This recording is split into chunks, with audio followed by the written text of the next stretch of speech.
오늘 함께 볼 하나님 말씀은 누가복음 21장 29절에서 38절의 말씀입니다. 함께 한 목소리로 읽습니다. 시작.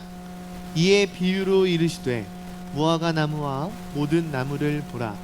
싹이 나면 너희가 보고 여름이 가까운 줄을 자연히 아나니 이와 같이 너희가 이런 일이 일어나는 것을 보거든 하나님의 나라가 가까이 온 줄을 알라. 내가 진실로 너희에게 말하노니 이 세대가 지나가기 전에 모든 일이 다 이루어지리라. 천지는 없어지겠으나 내 말은 없어지지 아니하리라. 너희는 스스로 조심하라. 그렇지 않으면 방탕함과 술 취함과 생활의 염려로 마음이 둔하여지고 뜻밖의 그날이 덫과 같이 너희에게 임하리라. 이날은 온 지구상에 거하는 모든 사람에게 임하리라. 이러므로 너희는 장차 올 이 모든 일을 능히 피하고 인자 앞에 서도록 항상 기도하며 깨어 있으라 하시니라. 예수께서 낮에는 성전에서 가르치시고 밤에는 나가 감람원이라 하는 산에서 쉬시니 모든 백성이 그 말씀을 들으려고 이른 아침에 성전에 나아가더라. 아멘. 할렐루야. 목사님이 아브라함 시리즈를 계속 이어서 가보려고 하다가 오늘 이 창세기 17장 말씀이 어렵다고 해서 조금 노선을 틀어서 누가복음 큐티 본문에 있었던 말씀을 가지고 함께 은혜 나누는 시간을 가지려고 합니다. 여러분 큐티한 친구들은 잘 알겠지만 누가복음 21장의 내용을 쭉 보면 가난한 과부의 헌금 이야기도 나오고 성전이 무너질 것에 대한 예언의 말씀이 쭉 나오면서 그 이후에 환란의 날, 종말의 날, 이 세상이 끝날 것에 대해서도 예수님이 예언의 말씀을 하셔요. 더 나아가서 그 환란 이전에 핍박받을, 성도들이 핍박받을 것에 대해서도 주님은 말씀을 하신다라는 거죠. 이 말씀에 이어서 오늘 본문 말씀에 주님은 두 가지 소제목으로 여러분께 나누시는 거예요. 첫 번째는 무화과 나무, 두 번째는 항상 기도하며 깨어 있으라는 이 말씀을 우리에게 주십니다. 오늘 말씀을 통해서 여러분들이 가졌으면 좋겠는 건 2024년도 어쨌든 새롭게 출발을 하는, 새롭게 나아가는 여러분들의 발걸음 가운데 말씀이 힘이 되었으면 좋겠고, 할렐루야, 그 말씀이 여러분들의 능력이 되었으면 좋겠습니다. 아멘이십니까? 다시 말해 말씀이 여러분의 삶 가운데 성취되고 이루어지는 놀라운 주 하나님의 역사가 우리들의 삶에서 실제하는 그런 은혜의 말씀이 되길 소망합니다. 그런 의미에서 오늘 누가복음 21장 29절 38절의 말씀을 함께 나누고 싶어요. 먼저 첫 번째 무화과 나무의 비유를 여러분께 좀 설명을 하자면 주님이 이렇게 말씀하십니다. 29절 30절 말씀 읽어보겠습니다. 시작. 이에 비유로 이르시되 무화과 나무와 모든 나무를 보라. 싹이 나면 너희가 보고 여름이 가까운 줄을 자연히 아나니. 아멘. 여러분 무화과 나무 비롯한 모든 나무를 보라 예수님 말씀하세요. 잎사귀가 돋는 그때를 보면 그때에 무엇을 한다? 여름이 가까웠다는 것을 알고. 특히 우리나라도 사계절이 드리운 그러한 나라죠. 봄이 되면 싹이 트고 여름을 우리가 만끽할 수 있고 단풍이 지는 가을과 또 잎사귀가 다 떨어지고 우리 내리는 겨울까지도 우리는 체험할 수 있습니다. 근데 이와 같이 각 계절에 맞추어서 특별하게 두드러지는 특징들을 통해서 봄이 왔구나, 여름이 왔구나, 가을이 왔구나, 겨울이 왔구나 우리는 알 수 있어요. 오늘 주님 말씀하시는 이 무화과 나무의 비유를 통해서 알 수 있는 것은 하나님의 나라 또한 두드러지는 특징이 분명히 나타난다는 사실이에요. 31절 말씀 함께 있습니다. 31절 시작. 이와 같이 너희가 이런 일이 일어나는 것을 보거든 하나님의 나라가 가까이 온 줄을 알라. 아멘. 할렐루야. 특별히 오늘 말씀을 묵상하며 여러분께 목사님 겉면의 말씀을 전하고 싶은 건 여러분들의 삶의 발자국 하나하나의 그 흔적이, 할렐루야, 이 땅을 살아가는 모든 이들에게 하나님의 나라를 증거케 하는 그러한 증거의 발자국, 여러분의 삶의 흔적이 되었으면 좋겠습니다. 아멘이십니까? 그리고 우리 예찬이가 열심히 신앙생활을 합니다. 신앙생활을 하는데 도대체 친구들이 예찬이가 교회를 어디를 다니는지 몰라. 예찬이가 교회를 다니는지조차 몰라. 이와 같이 세상 사람들과 똑같은 삶을 산다? 삶의 흔적이 도무지 그리스도인으로서 나타나지 않는다? 올바를까요? 그렇지 않다는 거예요. 목사님도 마찬가지죠. 목사님도 목사로서의 삶을 살아가는데 도대체 이 사람이 목사인지 아니면 목사인지 도무지 알 수가 없어. 그것이 진짜 올바른 목사의 삶의 태도라 말할 수 있을까요? 그렇지 않다라는 거예요. 예를 들면 목사님의 집에 오면 그런 게 있어요. 그래요. 목사님도 이사라는 것을 여러 번 해봤거든요. 그러니까 목사님 집에 이삿짐 사람들이 오면 뭘 알까요? 신학하셨어요? 교회 다니시는 거예요? 이런 말을 할 수밖에 없어요. 왜 그럴까요? 목사님 집에 있는 책장에 책들이 뭐가 껴 있을까요? 다 신앙서적 혹은 신학에 대한 전공서적들이 책장에 가득하거든요. 그러니까 목사님을 보고 굳이 어느 교회 명패가 붙어있지 않아도, 굳이 김나설 목사라는 그러한 호칭이 적혀있지 않아도 교회 다니시는 분이구나, 혹은 신학을 하신 분이구나, 사역자겠구나, 이런 생각을 할 수 있다는 거예요. 이와 마찬가지로 우리 프리즘 친구들의 삶의 영향력이 다른 세상의 가치관, 세상이 원하고 세상이 여러분들에게 제시하는 그러한 영향력으로의 삶, 중요하죠. 하지만 그보다 우리가 먼저 앞서 쟁취해야 되고 우리가 준비해야 할 것은 하나님의 나라가 여러분들을 통하여 이 땅에 가까이 왔음을 알리는, 할렐루야, 그러한 여러분들의 삶이 되기를 소망하고 기대하고 축복합니다. 아멘. 두 번째는요, 여러분, 주님이 이렇게 말씀합니다. 우리 34절 말씀 그리고 35절 말씀 함께 36절까지 읽어볼까요? 34절부터 36절 읽습니다. 시작! 너희는 스스로 조심하라. 그렇지 않으면 방탕함과 술취함과 생활의 염려로 마음이 둔하여지고 뜻밖의 그날이 몇과 같이 너희에게 임하리라. 이날은 지구상에 거하는 모든 사람에게 임하리라. 이러므로 너희는 장차 올 이 모든 등이 피하고 인사 앞에 서도록 항상 기도하며 깨어 있으라. 아멘. 애들이 막 웃음이 터졌어요. 여러분, 벗습니다. 말씀을 보면 예수님 말씀하세요. 너희는 스스로 조심하라. 무엇에 대해? 방탕함, 술취함, 생활의 염려, 이러한 것들로 마음이 무거워지지 않고 마음이 둔하여지지 않고. 여러분, 살아가면서 이 방탕이라는 것 혹은 게으름이라는 것 혹은 어떠한 것을 취한다라는 것은 사실은 피하기 어려울지도 몰라요. 그렇기에 주님은 더욱더 강조하여 말씀하세요. 너희가 스스로 조심하기를 원한다는 말이죠. 목사님은 우리 친구들에게 동일하게 말합니다.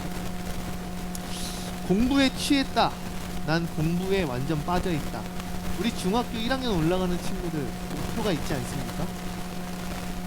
난 이제 첫 시험 보면 무조건 아니야? 깜짝이야. 무조건 평균 100점 맞을 거야. 난 우리 반에서 5손가락 안에 들을 거야. 이러한 목표 세울 수 있을 것 같아요. 근데 때로는 내가 열심히 쟁취하고 내가 열심히 가지고자 했던 나의 삶의 노력, 나의 삶의 그 왕관이 때로는 나의 삶을 짓누르는 족쇄가 될 수도 있고, 나의 삶을 옥매이는 하나님과의 관계를 멀게 하는 그러한 나쁜 것이 될 수도 있다라는 거죠. 생활의 염려로 이어지고 술 취함과 같은 무엇에 취하는, 세상에 취하는 이런 모습은 결국에는 덫과 같이 우리의 삶 가운데 빛난다라고 주님은 말씀하십니다. 그러하기에 우리가 진정으로 해야 할 것은 삶에 당연히 따라와야 할 열심, 그 열심과 동일하게 혹은 그 이상으로 목사님은 깨어 기도하는 여러분들이 되었으면 좋겠습니다. 아멘. 여러분, 여러분들의 삶을 진짜 하나님께서 창조하셨고 하나님께서 목적을 가지고 계획을 가지고 그 목표를 이루시기 위해 이 땅에 보내셨다라고 한다면, 그것을 진짜 믿는다라고 한다면 우리는 열심히 살아야 돼요. 때로는 그 열심 가운데 주객전도가 돼버리잖아요.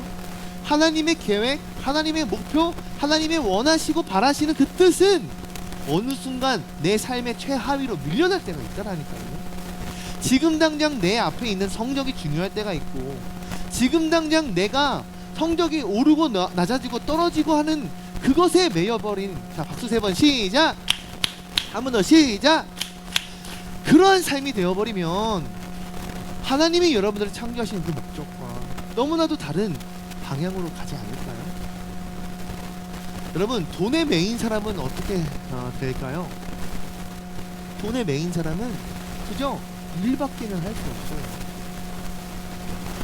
신앙생활보다 돈 버는 거, 신앙생활보다 가족보다 돈 버는 거, 돈에 묶인 사람은 하나님과도 멀어지고 가족과도 멀어질 수밖에 없어요.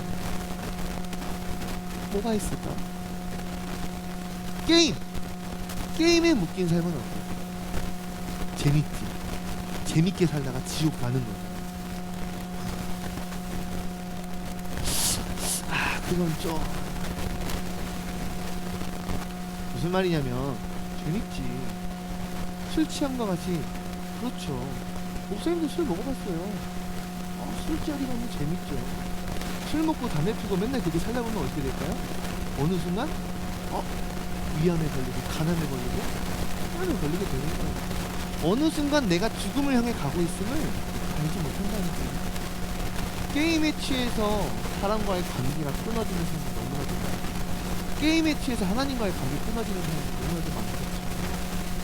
짤 중에 그거 유명한 거 있어요. 엄마한테 이 안에 사람이 있다고! 뭐예요? 알죠?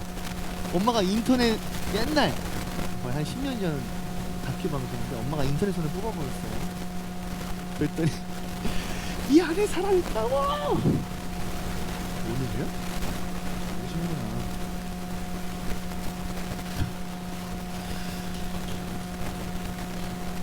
근데 맞긴 한데 그 시절 정서는 엄마 아빠가 가비예요. 90년대 아닙니까? 2000년. 분명히 내가 진짜 사랑해야 될 대상은 엄마, 아빠, 가족 혹은 여러분 주변에 있는 공동체인데, 어느 순간 무엇에 중독되고 취해버린다면 그 취하고 중독된 것에 있어 나의 삶이 억눌리게 되는 인생을 살 수밖에 없어요. 목사님은 그런 인생 강의 목숨을 살아봤죠. 게임에 중독되어봤고 혹은 인간관계에 중독되어봤기 때문에. 근데 중요한 건 뭔지 아세요? 하나님께서 나의 삶 가운데 베푸시고 하나님께서 나의 삶 가운데 이미 주어주신, 이미 쥐어주신 그 선물과 같은 인생의 기쁨, 하나님이 허락하시고 선택하신 그 참된 자유와 그 기쁨을 누리지 못하는 인생이 된다는 거예요. 특별히 우리 중학교 1학년 올라가는 우리 신입생 친구들, 정말 여러분들의 가운데 참된 인생의 기쁨과 자유, 하나님의 은혜와 평강은 다른 무엇이 아닌 하나님의 말씀 안에서, 할렐루야, 교회라는 공동체 안에서, 할렐루야, 이룰 수 있다라는 그 기준이, 다른 기준이 세워지길 주의를 축원합니다. 다른 세상의 것이 우선이 아닌 하나님이 우선되는 여러분 모두 되길 소망합니다. 마지막으로 우리 37, 38절 말씀 읽고 끝냅니다. 시작! 예수께서 낮에는 성전에서 가르치시고 밤에는 나가 감람원이라는 산에서 쉬시니 모든 백성이 그 말씀을 들으려고 이른 아침에 성전에 나아가더라. 아멘. 할렐루야. 목사님은 오늘 본문 말씀을 통해서 마지막 여러분들 권면하고 싶은 건 예수님이 어떻게 사셨는가라는 거예요. 예수 닮기 원합니까? 예수님 따라 살길 원합니까? 네, 목사님도 그러고 싶어요. 2024년 조금 더 예수 닮고 조금 더 예수님 따라가는 삶 살고 싶어요. 오늘 본문 말씀에서 마주하는 예수님의 모습을 보면 37절에 이렇게 나오더라고요. 예수께서 낮에는 성전에서 가르치시고, 주님의 모습을 보았더니 예수님은 깨어있을 때 자신의 삶의 사역의 자리에서 열심히 가르치시는 사역을 하시더라고요. 바꿔 말하면 예수님께서 열심히 자신에게 주어진 삶의 일을 감당하신다라는 거예요. 여러분들이 열심히 힘을 다하여 감당해야 될 건 뭘까요? 학생은 공부해야죠. 그죠? 손동현 어디 있어? 동윤이 안 왔어요? 검도로 한번 싸워야겠다. 우리 동윤이가 검도 선수예요. 여러분 아셨어요? 몰랐죠? 검도 선수예요. 막 전국대회 가서 수상하고 그러더라고요. 그리고 실제로 이런 성인 선수까지 바라보는 친구더라고요. 그러니까 이 친구는 검도를 열심히 훈련을 해야죠. 그죠? 운동선수니까 열심히 검도 훈련을 해서 성적에서 좋은 그러니까 성적을 따내야 되니까 열심히 해야죠. 선수들을 보면요, 운동선수를 보면요, 묵묵히 같은 동작, 같은 훈련을 반복합니다. 근데 그 가운데에는 단 하나예요. 선수로서의 프라이드가 있다라고 저는 생각해요. 그 열심히 똑같은 거를 반복하는, 굳은 살이 배기고 더 이상 아무런 감각이 느껴지지 않는 그 수준까지 도달하기 위해선 그 가운데 프라이드가 없습니다. 근데 예수님은 자신의 사역에 열심을 다하시는 프라이드가 있으셨던 거예요. 근데 그 일에만 열심히 있으셨는가? 그렇지 않다라는 거예요. 낮에는 열심히 사람들을 가르치시는 말씀 사역하신 이후에 밤에는 감람산이라 하는 곳에서, 올리브산이라 하는 곳에서 거하셨다라고 기록하고 있습니다. 여러분, 그곳은 주님이 습관처럼 나아가셨던 기도의 자리라는 사실을 여러분 아시는 거예요. 다시 말해, 주님이 자신의 삶 가운데 주어진 나의 삶의 일들, 사명, 소명을 열심을 다하여 온전히 감당하고 감내하실 수 있었던 이유는 그분의 사역만큼 뒤따라오는 기도의 자리, 기도의 모습, 그분의 영성이 따랐기 때문이라고 저는 믿습니다. 다시 말해, 앞서 얘기했던 여러분들이 흔들리지 아니하는 삶의 열심, 삶의 모습, 삶의 목표, 삶의 중심이 흔들리지 아니기 위해서 우리에게 필요한 것은 무엇인가? 기도의 자리가 필요합니다. 말씀이 믿음으로 확신이 되는 그 기도의 자리가 우리에게 필요하다는 거예요. 여러분들의 영성이 뒷받치는 삶이 될 때, 여러분들의 삶 가운데 진짜 여러분들의 삶에 주어지시는 그 목표와 계획을 이룰 수 있는 그러한 삶이 될 것입니다. 여러분들이 예수님을 닮아 내 삶에도 열심히요, 하나님 앞에서도 열심인 그러한 프리즘 되길 소망합니다. 38절에 보면 모든 백성이 그 말씀을 들으려 이른 아침부터 모였다라고 되어 있어요. 여러분들이 나아가는 그 발걸음 가운데 하나님의 나라가 이미 도래하였으니 세상의 모든 백성이 여러분들을 향하여 중심으로 구점이 되어 모이는 역사, 나아가는 역사가 이루어지길 주의 이름으로 축원합니다. 함께 예배합니다라는 찬양 함께 찬양하시면서 기도의 자리에 나아갑니다. 완전하신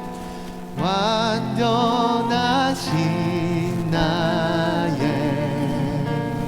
주, 그의 길로 날 인도하소서. 행하신 모든 일 주님의 영광 다 경배합니다. 다 경배합니다. 완전하신 아멘. 완전하신 우리 베이스 좀 펴주세요.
목사님 기도합니다. 사랑의 하나님 감사합니다. 오늘 말씀 우리에게 허락하여 주심에 그 말씀이 내 삶의 중심이 되고 내 삶의 기둥되어 하나님 말씀대로 정진하며 살아가는 우리 프리즘 되게 하여 주시옵소서.